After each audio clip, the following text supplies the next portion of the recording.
Eu estava comentando com o presbítero Mário que há muitos anos atrás nós só tínhamos um violão e umas 50 vozes de jovens e era só. Não tinha nenhuma parafernália eletrônica, não tinha nada. Era gogó e alma. Eu sei que hoje a gente tem 1000 recursos e mesmo assim, às vezes, eles nos deixam na mão.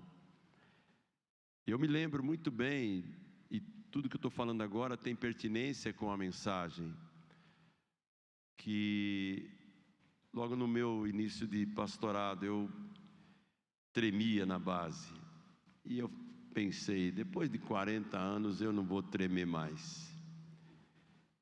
Mentira. Eu me lembro o primeiro dia que eu vi e ouvi o reverendo Boanerges Ribeiro pregar aqui na Filadélfia.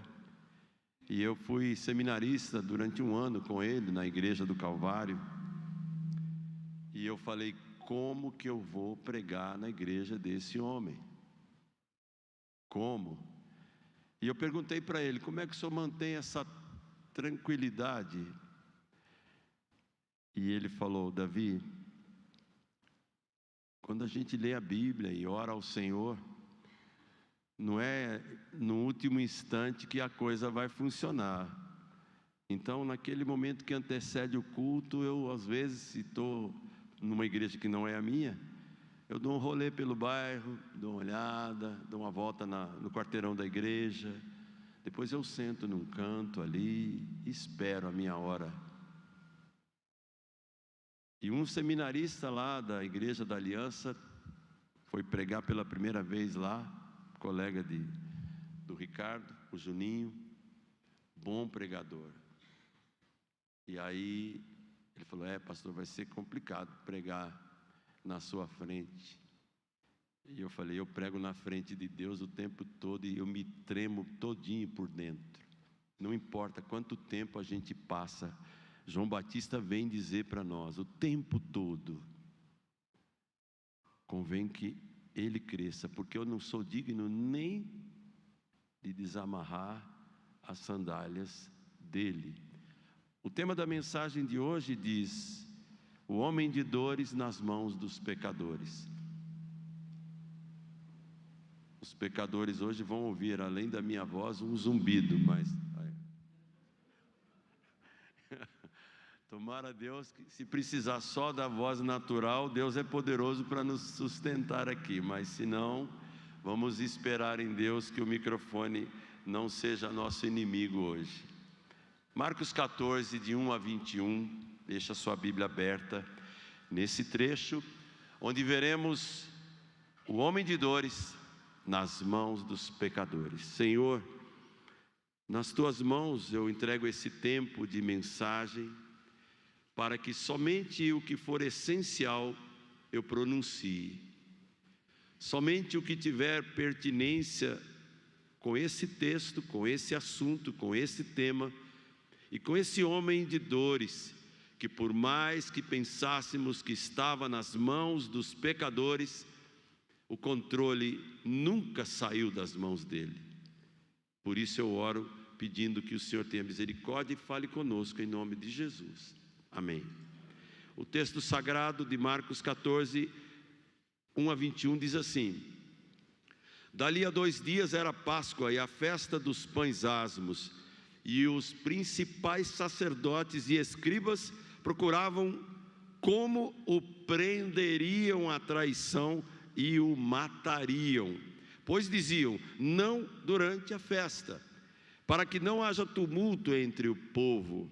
Estando ele em Betânia e reclinado à mesa em casa de Simão o leproso, veio uma mulher trazendo um vaso de alabastro com preciosíssimo perfume de nardo puro e quebrando o alabastro derramou o bálsamo sobre a cabeça de Jesus.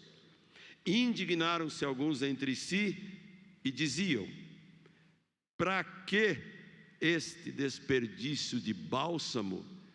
Porque esse perfume poderia ser vendido por mais de 300 denários e dado aos pobres, e murmuravam contra ela. Mas Jesus disse: deixai-a, porque a molestais? Ela praticou boa ação para comigo, porque os pobres sempre os tendes convosco, e quando quiserdes, podeis fazer-lhes bem, mas a mim nem sempre me tendes. Ela fez o que pôde, antecipou-se a ungir-me para a sepultura. Em verdade vos digo, onde for pregado em todo o mundo o evangelho, será também contado o que ela fez, para memória sua. E Judas Iscariotes, um dos 12, foi ter com os principais sacerdotes para lhes entregar Jesus. Eles, ouvindo, alegraram-se e prometeram dinheiro. Nesse meio tempo, buscava ele uma boa ocasião para o entregar. E no primeiro dia da festa dos pães asmos, quando se fazia o sacrifício do cordeiro pascal, disseram-lhe seus discípulos: onde queres que vamos fazer os preparativos para comeres a Páscoa? Então enviou 2 de seus discípulos, dizendo-lhes: ide à cidade, e vos sairá ao encontro um homem trazendo um cântaro de água. Segui-o, e dizei ao dono da casa onde ele entrar, que o mestre pergunta: onde é o meu aposento no qual hei de comer a Páscoa com os meus discípulos?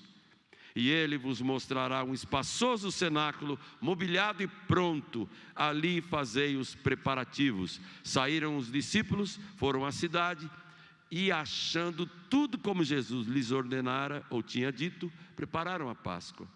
Ao cair da tarde, foi com os 12. Quando estavam à mesa e comiam, disse Jesus: em verdade vos digo que um dentre vós, o que come comigo, me trairá.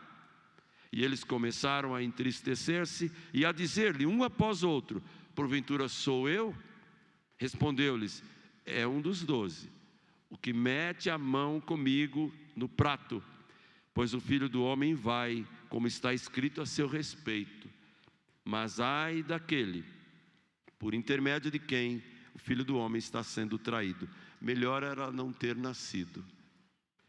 2 versos me chamaram a atenção enquanto preparava essa mensagem.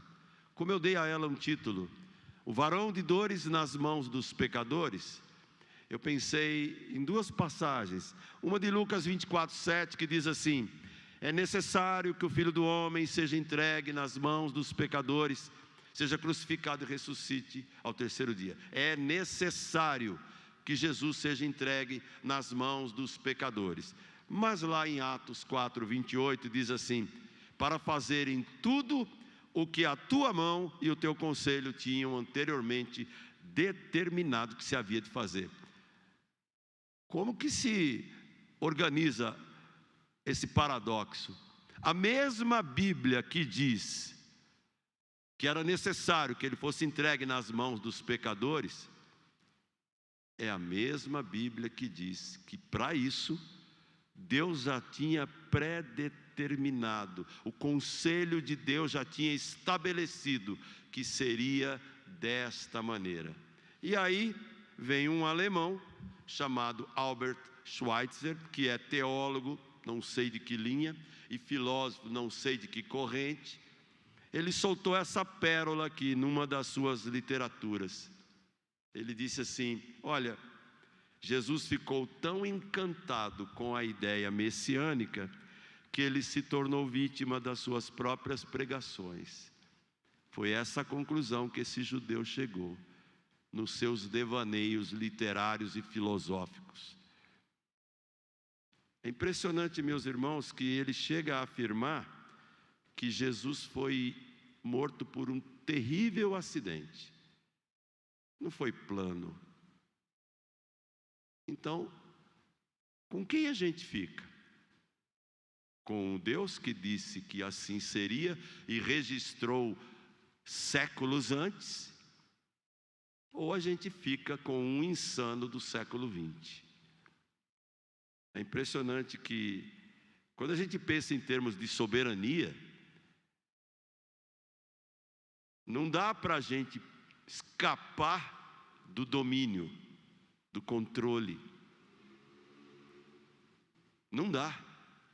Não dá para a gente escapar daquele que disse assim: antes que a palavra chegue na tua boca, eu já sei.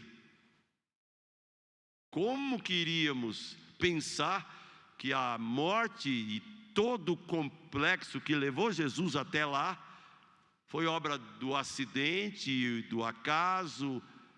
Como? Marcos tem 661 versículos. 128 focam na paixão de Cristo. Falam em algum momento dessa coisa terrível, que é colocar o eterno, o unigênito, o encarnado, provisoriamente nas pretensiosas mãos de pecadores, para executarem todos eles um plano eterno. Qualquer dúvida, leia o Salmo 2. Qualquer dúvida que você tiver, é só dar uma lidinha, pelo menos nos 4 primeiros versículos do capítulo 2 do livro de Salmos, e você perceberá que todo esse esquema montado, essa trama do inferno, o controle nunca saiu das mãos de Deus.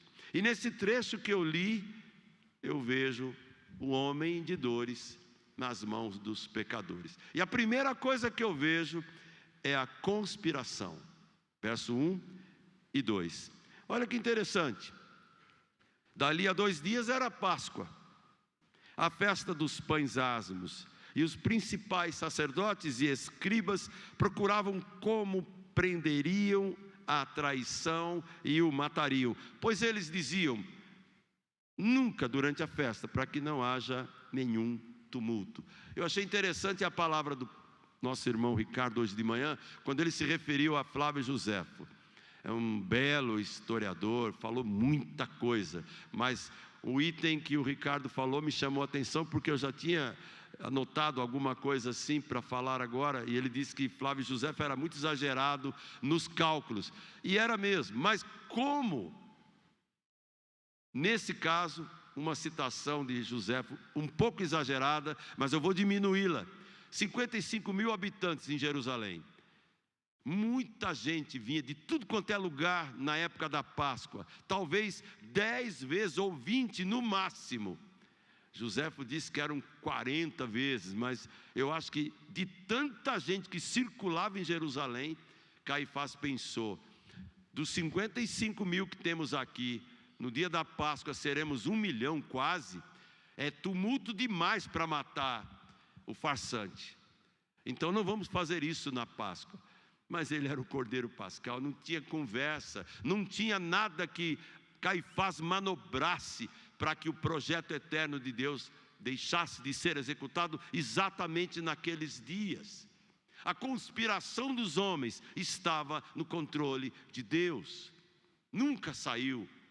Por isso ali estava o homem de dores. Não é complicado a gente pensar em Jesus como homem de dores? Foi por mim. Como que eu posso pregar uma mensagem assim, dessa aqui, como se tecnicamente eu estivesse dissecando um morto, fazendo uma leitura, uma biópsia, fazendo qualquer coisa clínica? Muitos médicos já fizeram essa explicação da morte vicária de Jesus a partir da medicina excelente. Mas quando o inferno conspira, quando o inferno usa um dos 12 e usa as 2 piores espécies de pessoas, Anás e Caifás, pessoas que tinham na mão o controle do sagrado, mas o profanavam todo o tempo, em toda hora. E aqui eles conspiram contra o ungido do Senhor. E na linguagem do Salmo 2, eles diziam: façamos em pedaços as suas correntes, lancemos de nós as suas algemas. E no verso 4, olha o que diz o salmista: do trono o Senhor põe-se a rir e caçoa deles. Eu vibro com um versículo desse. Sabe, lá no trono, Deus olhava Anás, olhava Caifás, olhava Judas, e todos conspirando. E Deus dava uma bela de uma gargalhada e falava: coitado, eles não sabem que estão fazendo só o que eu quero. E aí eu fico pensando, e você e eu? Quando nós idealizamos, amanhã eu vou para tal lugar, amanhã vou estar vivão da Silva, amanhã eu vou para a praia, amanhã eu vou nadando até o navio do pastor Márcio. E aí Tiago vem e me quebra as pernas e diz: se o Senhor quiser, eu estarei vivo, e se o Senhor quiser, eu farei isto ou aquilo. Não duvidemos, irmãos. O homem de dores, momentaneamente, parecia estar nas mãos dos pecadores, e por mais que a conspiração fosse uma trama do inferno, o controle nunca saiu da mão do Senhor. Há uma segunda coisa que eu vejo nesse texto, do versículo de número 3 até o versículo 9. Se nos 2 primeiros versos é conspiração, nesses versos de 3 a 9 é a unção. Eu creio que Jesus ficou ali, na trama entre Anás, Caifás e Judas. Mas agora ele está num outro ambiente, ele está na mão de uma outra pessoa, pecadora também, mas que lindo, que maravilha que essa mulher faz. Eu dou a seguinte expressão para esses versos: é um ato de extravagante adoração. Para de ser comedido com Deus, para de achar que você dá o máximo para Ele, coisa nenhuma, a gente não dá. Maria deu, porque João disse que era ela, na casa do leproso, do Simão, curado, abençoado, e que não colocou nenhum escravo para lavar os pés de Jesus, nada ele fez, deu uma esnobada no mestre. Maria, ela quebrou todos os protocolos, e ela pega algo, mais ou menos 450 gramas de um produto caríssimo, num vaso igualmente caríssimo, que sustentaria por um ano uma família, 300 denários. Já imaginou? E ela pega e fala assim: eu vou dar como um ato de amor extravagante ao meu Senhor tudo isso. E todo mundo, incluindo os discípulos, e Judas, canguinha do inferno, ele olha para aquilo lá e fala: que desperdício. E não era isso. Maria amou Jesus e deu para ele o melhor que tinha, e se tivesse mais, daria mais. E nós, um culto por semana, tá bom demais, só é coisa lá da terra do Ricardo. Irmãos, eu me sinto um lixo quando eu vejo um camarada feito Lutero, que dizia: se eu não oro 4 horas por dia, eu estou ocupado demais com coisas que não importam. E 15 minutos, meia hora, já é demais, eu estou com outros compromissos, eu tenho que ver outras coisas. Não. De 3 a 9, na mão de uma pecadora que disse: Ele merece tudo, Ele me amou acima de tudo, Ele me identificou como alguém totalmente carente, que quedava aos pés dele para beber da sua beleza, beber do seu ensino, beber do seu afeto, beber da sua graça. Olha que coisa bonita. Em Betânia, reclinado à mesa, em casa de Simão o leproso, entra uma mulher com um vaso de alabastro, perfume de nardo puro, e logo quebra. Para quem que ela pediu licença? Para o seu coração. Ela falou: eu faço isso, ele merece, eu faço. E nossas conveniências muitas vezes nos levam a falar: num cântico da igreja, será que eu posso fazer isso aqui assim? Será que eu posso soltar um aleluia num culto? Pode não, pode não. E aí, eu falei que pode não, mas às vezes a gente fala, não pode. Então sabe o que você faz agora? Fala um aleluia aí para ver. Aleluia. Saiu o pedaço, machucou. Mas aí você vê os anjos dizendo isso com o maior prazer, e vê essa mulher dizendo: olha, eu vou ungir esse Jesus. E Jesus disse: eu aplaudo o que ela fez, porque até no dia 9 de abril de 2023 vai ter um velhinho quase capengando lá no púlpito de uma igreja em São Caetano, e ele vai estar falando dessa mulher, porque o que ela fez, enquanto o evangelho for pregado no mundo, ela vai ser reconhecida como alguém que ungiu Jesus numa forma de amor extravagante, sem economizar. O rio da graça te abençoou, por que você retorna a sua consagração num conta-gotas? O que é que Jesus disse através de João? O que crê em mim, do seu interior fluirão rios de água viva. Vamos fazer um teste igual Pedro. Pedro, tu me amas? Sim. E Jesus estava dizendo, olha, você está falando filéu aí, isso aí é filosofia, filéu é amizade. Eu estou falando contigo em ágape, ágape é amor sublime, amor que se entrega.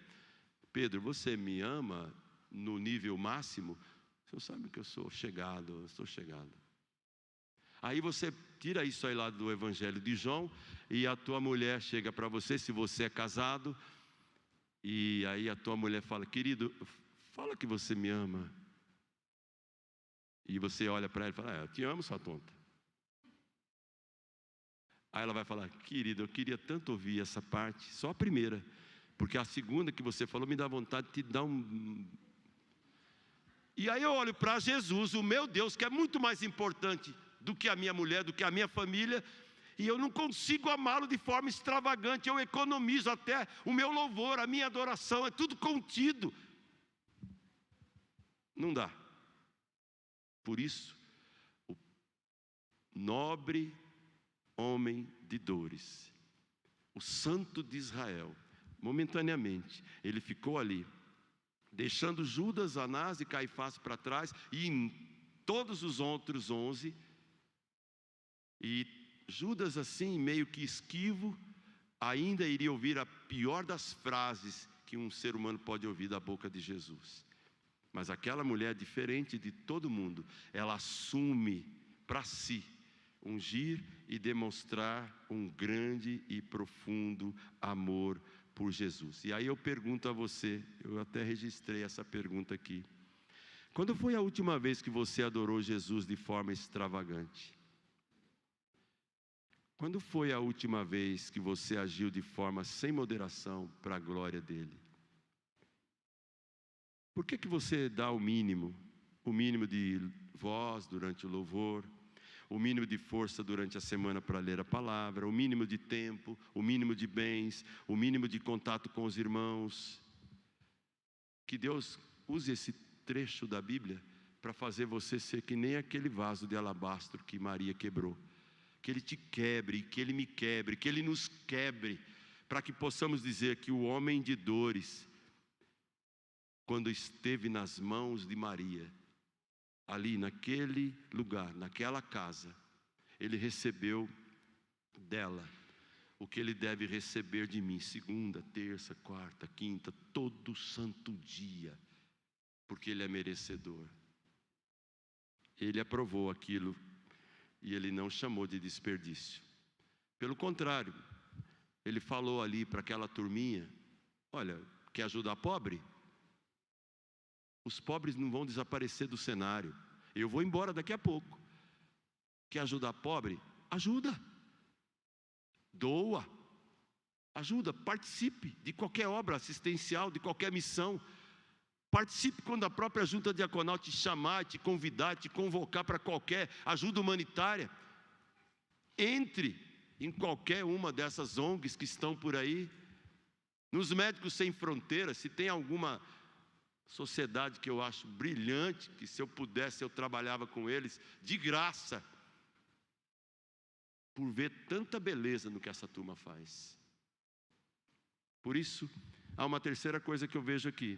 Não só a conspiração, não só a unção, um amor extravagante por parte de Maria, mas no verso 10 e 11, eu vejo a ocasião. Dizem que a ocasião faz o ladrão. Olha que interessante o verso 10 e 11. E Judas, que estava ali vendo toda aquela cena, ele foi ter com os principais sacerdotes. Saiu dali. E o que ele foi fazer? Entregar Jesus. Ou seja, nada impactou Judas. E às vezes a gente entra num templo, ouve canções belíssimas. Quando vocês começaram a cantar Seu Maravilhoso Olhar, só lembrei de uma pessoa, instantaneamente, naquele momento. Nelson Toledo, naquela hora eu lembrei dele. Aquele vozeirão todo, aquela barbona profética ali. Eu falei, nossa, como é que a memória da gente, a retina da gente, grava uns negócios e de repente volta, como se o cara estivesse ali, mas era uma mulher que estava cantando. Sabe, irmãos, a gente precisa entender que ocasião é essa, diferente de Judas, que não foi impactado em nada pela unção, pelo amor extravagante de Maria. Ele sai dali de maneira cínica, calculada, para trair Jesus. Essa foi a ocasião que ele achou, agora eu resolvo meus problemas. Eles ouvindo a proposta, a conversa de Judas, ficaram alegres e prometeram dinheiro. E nesse meio tempo, Judas buscava uma boa ocasião para o entregar. João diz que Satanás entrou no coração de Judas. João 13, naquele momento em que o próprio Jesus lava o pé de todo mundo ali, ele fala, um de vós vai me trair. E eles começam a se entristecer, a se perguntar, sou eu? E ele fala, não, é o camarada que é tão íntimo meu. Desculpa a palavra meia italianada aqui, ele vai potear o pão no meu prato. Vai dar uma rabiscada assim, naquele restinho de molho que ficou, e vai comer. Esse aí é que vai me trair. E ele olha para Judas e ele diz assim, o que você tem que fazer, faz logo, faça depressa. Essa foi a ocasião, a mais infernal, e Jesus arremata dizendo, era melhor ele nem ter nascido. Era melhor ele nem ter nascido. Nós já vimos nesse trecho a conspiração, a unção, a ocasião, e agora do verso 12 ao 16. Ele não está mais na mão de Anás, nem nas mãos de Judas, nem nas mãos de Maria. Agora ele está à mercê dos discípulos. Ele está nas mãos daqueles homens que chegam para ele a partir do verso de número 12, e eles perguntam, mestre, onde o senhor quer que a gente prepare a Páscoa? Onde o senhor quer? Controle estava na mão dele e não na mão dos discípulos. A Páscoa tinha que ser celebrada, a moda judaica. Onde, mestre? Onde é que vai ser? E olha que maravilha, a gente percebe que eles vão a quem tem o domínio, a quem tem o controle, e Jesus fala assim, olha, vocês têm que ir para a cidade, e vocês vão encontrar uma coisa que é rara, não acontece toda hora, só vai acontecer porque eu quero que aconteça. Vocês não verão uma mulher carregando um cântaro. Homem naquela época carregava cantil de couro, com pouca água. Cântaro, as mulheres iam buscar água até o meio-dia, porque da meio-dia para a tarde era só as mulheres de vida fácil, as mulheres, as prostitutas, que nem aquela samaritana lá. Mas eis que Jesus diz, olha, vocês querem saber onde vai ser a Páscoa? Vai lá na cidade. Quando você perceber, a senha que eu dou é essa, um homem carregando um cântaro, sigam ele. E quando ele entrar na casa, cheguem no dono da casa e digam, o mestre mandou. Pode ser até um discípulo aquele homem lá. E o mestre chega e manda perguntar, onde é o meu salão? Onde é o meu aposento? Onde é? Irmãos, não tem Airbnb aqui, não tem OLX, não tem nada. É o dono de tudo, por isso que é terrível quando alguém bota um baita de um quadro na casa e diz assim, Jesus, tu és o hóspede, bem-vindo. Como que ele pode ser o hóspede, o dono do universo? Ele é o dono da tua casa, do teu carro, da tua agenda, da tua conta bancária, da tua grana na Suíça ou nas Ilhas Caimã, sei lá. Mas ele é dono. E ele fala, vai lá e diga para o dono da casa, o mestre quer o salão dele. E eis que estava prontinho, tudo mobiliado. Pão de queijo, não sei se tinha não, Ricardo, mas pão, Pão judaico e muito vinho. Isso tinha. Jesus é maravilhoso, gosta de pão e gosta de vinho, né? Que coisa boa. Manteiga acho que ele não tinha, mas... Irmãos, eu fico admirado de ver como que os discípulos saíram sem questionar nada. Mestre, vamos invadir a casa do cara? E Jesus disse, não, vai. Esse negócio de questionar a ordem de Cristo ou de quem é poderoso, manda quem pode, obedece. Então, se você tem juízo e recebe uma ordem de alguém que é mais poderoso, obedece. Evita a fadiga. E eu vejo aqui Jesus enfatizando, olha, eu sou o centro. O dono da casa não vai reclamar, ele vai liberar tudo e nós vamos preparar a ceia lá. É a minha última. Bonito foi o dia da ceia, na sexta-feira, lido de novo, um texto que é um dos mais lindos, quando Mateus registra, depois de terminada a ceia, Jesus cantou um hino e foi para o Monte das Oliveiras. Eu queria estar lá. Já pensou ele cantando um hino, dizendo, eu estou indo, eu vou para o madeiro. O maravilhoso Jesus, com sua doce voz, com seu amor incalculável, ele está dizendo, olha, dá uma de Maria na vida, pelo menos uma vez, e perceba como eu tenho controle de todas as coisas. É muito bonito a gente perceber esse ponto aqui. E eu gostaria de salientar o verso 15. E ele vos mostrará um espaçoso cenáculo mobiliado e pronto. Ali vocês façam os preparativos. Saíram, foram à cidade e acharam tudo como Jesus lhes tinha dito. Vocês acham que isso aqui é uma fábula? A gente está tão acostumado aí com Júlio Verne, Monteiro Lobato, esses autores de Harry Potter, essas coisas, que a gente olha para a Bíblia e de repente a gente quer até seccionar a palavra e dizer, isso aqui é muita metáfora, Apocalipse, esquisito, chifre para cá, chifre para lá, não sei o quê. Irmãos, a Bíblia é uma palavra clara. O problema é o bloqueio dessa inteligência que tem 10%, já é gênio. A gente é tudo ali na faixa dos 6, dos 7. Quem mandou comer do fruto que Deus mandou não comer? A gente paga um alto preço. E eu vejo aqui os discípulos aprendendo algo que às vezes a gente esquece. O controle não está na mão dos pecadores, está na mão do homem de dores. E ele está indo, como a Bíblia fala, ovelha muda perante os seus tosquiadores. Não era um martírio, não era um sacrifício, não era um bandoleiro sendo morto. Era o Rei dos céus dizendo, eu me torno um sacrifício vicário, eu substituo vocês, para que vocês não tenham que entrar pelos portais do inferno, porque ao morrer no Calvário, Ele nos transportou do império das trevas para o reino do seu amor. E é isso que Ele fez. É isso que Ele fez. Eu termino essa mensagem com o último trecho. O homem de dores nas mãos dos pecadores, do verso 17 ao 21, e eu chamo de a confirmação. Aqui a gente percebe que ao cair da tarde ele foi com os 12.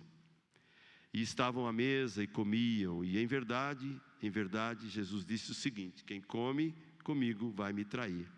E a tristeza dominou o coração de todo mundo. Quando Cristo fala qualquer coisa, é batata, vai acontecer. É como pregou hoje de manhã o Ricardo, falta só um item para a nossa história se fechar, grandiosamente. Então se verá o Filho do Homem vindo sobre as nuvens com poder e glória. Eita, olha só, ainda tem uns jurássicos aqui que conseguem lembrar dessas coisas, que só sai da minha cabeça aqui, vocês não precisam cantar não. Mas o que eu quero dizer, faz 2000 anos, Pedro, quando começa o livro dele, ele diz assim: tem muita gente dizendo que a promessa do Messias voltar já devia ter se cumprido, mas já se passaram tantos anos. E aí vai o Pedrão e fala assim: olha, um dia para ele é como 1000 anos, e 1000 anos é como um dia. O Senhor não retarda, vai acontecer, e vai. E sabe como é que vai ser? Bom, quando uma mulher está grávida e está perto de ter o bebê, por mais que a obstetra diga, vai ser dia tal às 14 horas, não é matemática exata. De repente bate lá uma dor, estoura a bolsa, marido,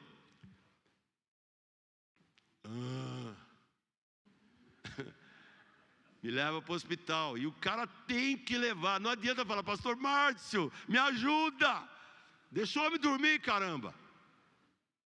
Mas é você, é na urgência. E Jesus vai fazer assim, quando você estiver na feira, estiver na praia, em qualquer lugar. Da mesma maneira a gente percebe aqui, Jesus disse: ele vai me trair, e a deixa ele vai meter a mão no meu prato. Foi a confirmação de todas as coisas. Marcos quer levar a gente logo para a cruz. É por isso que ele agiliza a mensagem e ele deixa claro: Judas vai trair.